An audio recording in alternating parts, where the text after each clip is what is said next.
নারী স্বাস্থ্য শুধু শারীরিক সুস্থতার বিষয় নয়, এটি মানসিক, সামাজিক ও প্রজনন স্বাস্থ্যের সাথেও ঘনিষ্ঠভাবে সম্পর্কিত। সুস্থ নারী পরিবার ও সমাজের শক্তি হয়ে ওঠে, কিন্তু দারিদ্র্য, সচেতনতার অভাব, সামাজিক কুসংস্কার ও অপুষ্টি নারী স্বাস্থ্যের বড় বাধা।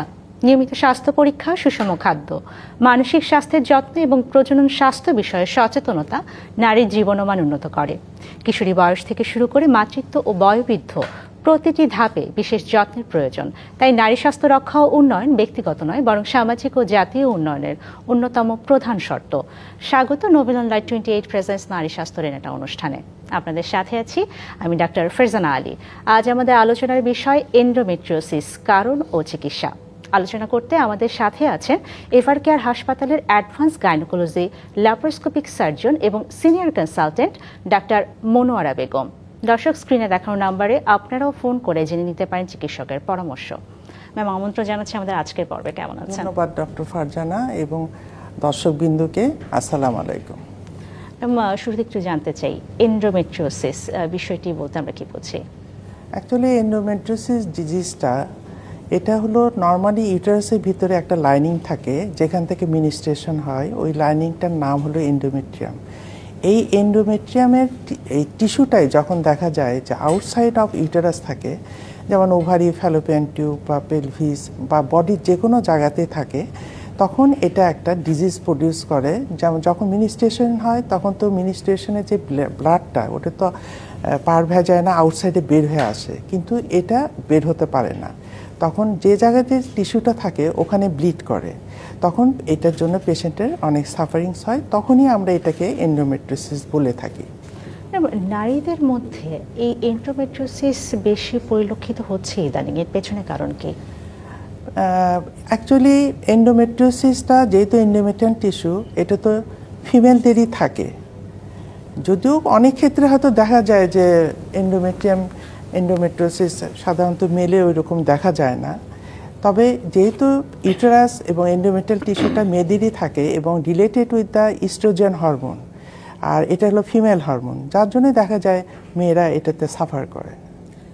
একটু জানতে চাই কারণ সম্পর্কে জানার আগে যে হরমোন কোনোভাবে এন্ডোমেট্রিওসিসকে প্রভাবিত করছে কিনা? হ্যাঁ, এন্ডোমেট্রিওসিস অ্যাকচুয়ালি বেসিক্যালি এটা হরমোন ডিপেন্ডেন্ট ডিজিজ। ইস্ট্রোজেন এটাকে প্রভাবিত করে এবং ইস্ট্রোজেনই এটা হলো মেইন কারণ। কারণ পলিফারেশন যেটা হয় সেটা ইস্ট্রোজেন হরমোনের কারণে হয়।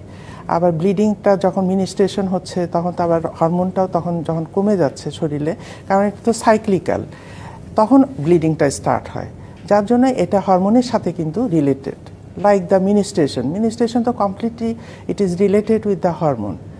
সেটা ওই একই জিনিসই তো বাইরে, মানে এন্ডোমেট্রিয়াল টিস্যুটা রয়েছে, তো so it is completely dependent on the hormone. আরেকটি বিষয়টা জানতে চাই যে আমাদের কিন্তু এখন মানসিক চাপ বেড়েছে, খাদ্যাভ্যাস পরিবর্তন হয়েছে এবং জীবনযাপনের মানেরও পরিবর্তন হয়েছে।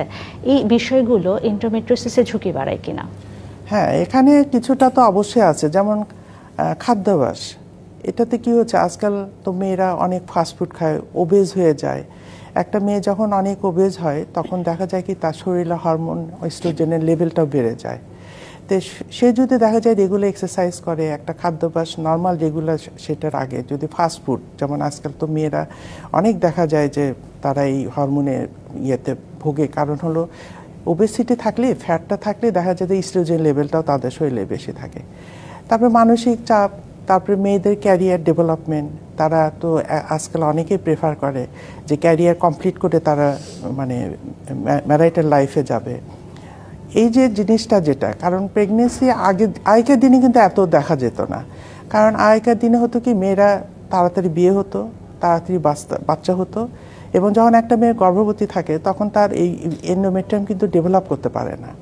কিন্তু যখন দেখা যায় একটা মেয়ে ডিলেড তার ম্যারেজ হচ্ছে, তখন হয় কি এই ডিজিজটা প্রডিউস হয়, এতদিন ধরে ওই পলিফারেশন হচ্ছে, ওই ব্লিডিং হচ্ছে, ওর যে প্যাথোলজিটা ডেভেলপ করছে, আলটিমেটলি তাকে দেখা যায় যে এগুলি মেয়েরা আমাদের কাছে প্রেজেন্ট করতেছে severe grade of the endometriosis নিয়ে।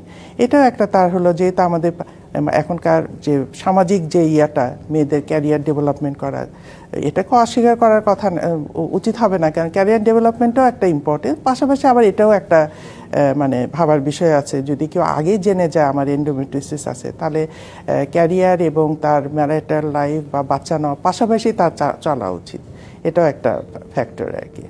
আর কি কি কারণে এন্ডোমেট্রিওসিস হতে পারে? এন্ডোমেট্রিওসিস অ্যাকচুয়ালি রিজনটা যেটা, কারণ যেটা এখন পর্যন্ত কমপ্লিটলি জানা যায় না। অনেক যেমন থিওরি আছে, কিন্তু কোনো থিওরি এটাকে মানে এস্টাবলিশ করতে পারে না এখন পর্যন্ত যে this is the reasons of the endometriosis. তার মধ্যে একটা যেমন বলে যে রেট্রোগ্রেড মিনিস্ট্রেশন, তারপর জেনেটিক প্রিডিসপোজিশনস, তারপরে মেটাপ্লেশিয়া, সার্জিক্যাল কারণের জন্য হতে পারে, যেমন সিজারিয়ান সেকশন। তো আমরা এখন তো সবাই জানে সিজারিয়ান সেকশনের রেটও তো এখন বেশি, এরাও দেখা যায় স্কার এন্ডোমেট্রিওসিস হয়। তো এখন রেট্রোগ্রেড মিনিস্ট্রেশন যখন হয়, একটা মেয়ের মিনিস্ট্রেশন হয়, তখন দেখা যায় এটা ফ্যালোপিয়ান টিউব দিয়ে পেটে ভিতরে চলে আসে, তখন এই এন্ডোমেট্রিয়াম টিস্যুটা ইমপ্ল্যান্ট করে। যদিও এই থিওরিটা বলে, but actually how you can explain, যে আমরা তো জানি যে লাংসের মধ্যেও এন্ডোমেট্রিয়াটিক টিস্যু থাকে, ব্রেনে থাকে, যেটা কিনা আবার এক্সপ্লেনেশন দিতে পারে না। এই জন্যে আর কি বলে যে কোনোটাই একদম মানে যে বলে যে এটাই দিস ইজ দ্য রিজন, এইভাবে এখনো জানা যায় না। একটু লক্ষণ সম্পর্কে জানতে চাই যে একজন রোগী কিভাবে বুঝবেন যে সেই এন্ডোমেট্রিওসিস রোগটিতে ভুগছেন? Actually that is a symptom. এই সিমটমটা কিন্তু ভ্যারি করে। যেমন আমরা আমাদের এক্সপিরিয়েন্সে দেখছি যে অল্প পরিমাণে ডিপোজিট থাকতেছে এন্ডোমেট্রিয়াল টিস্যু, বা সিভিয়ার গ্রেডে তার সিমটম ডেভেলপ করে। আবার কারো এক্সটেন্সিভ এন্ডোমেট্রিওসিস থাকে বা শি ইজ অ্যাসিমটোমেটিক, তার কোনো সিমটম নাই। এখন কমনলি যেটা প্রেজেন্ট করে ডিসমেনোরিয়া, মেনোরেজিয়া, তারপরে ডিসপ্যারোনিয়া, তারা পেইনফুল কর্টাস হয়, হাজব্যান্ডের সঙ্গে থাকতে গেলে ব্যথা অনুভব করে। পেইনফুল ডেফিকেশন হয়, যখন স্টুল পাস করে তখন তার হয়তো স্টুল পাস করার সময় পেইন হয়, এবং এগুলো হয় যে ডেফিকেশনের সময় যে পেইন, তারপরে যখন মিকচুরেশন, যখন সে ইউরিন পাস করে তখনও তার পেইনফুল হয়। অনেক সময় হেমাচুরিয়া হয়, যেমন মিনিস্ট্রেশনের সময় দেখা যায় কি তার ইউরিনটার সঙ্গে ব্লাড আসতেছে। তো এগুলো তাদের সিমটমগুলো নিয়ে আমাদের কাছে প্রেজেন্ট করে। তো সুতরাং এই অ্যাকচুয়ালি বলতে গেলে endometriosis is a bad disease. আমরা অনেক সময় কমেন্ট করি ইট ইজ মানে ওর্স দ্যান ক্যান্সার, এরকম আমরা বলে থাকি। ক্যান্সার এত খারাপ, কারণ এত তাদেরকে সাফার করায় আর কি। ম্যাডাম, আপনি কিন্তু বলছেন ডিসমেনোরিয়ার কথা, একটা বিষয় কিন্তু উঠে এসেছে। ডিসমেনোরিয়াতে আমরা জানি যে ব্যথা হয়। এই ডিসমেনোরিয়ার রোগীরা কিভাবে বুঝবেন ব্যথার ধরন দেখে যে এন্ডোমেট্রিওসিস সমস্যায় ভুগছেন? অ্যাকচুয়ালি ডিসমেনোরিয়া অর্থ হলো যে পেইনফুল মিনিস্ট্রেশন। এখন এই পেইনটাও আরও অন্যান্য ডিজিজেও হয়ে থাকে, যেমন অ্যাডিনোমায়োসিস, পেলভিক ইনফ্লেমেটরি ডিজিজ, এগুলো তো হয়ে থাকে। তো এটার একটা ক্যারেক্টারিস্টিক স্পেসিফিক একটা ফিচার আছে।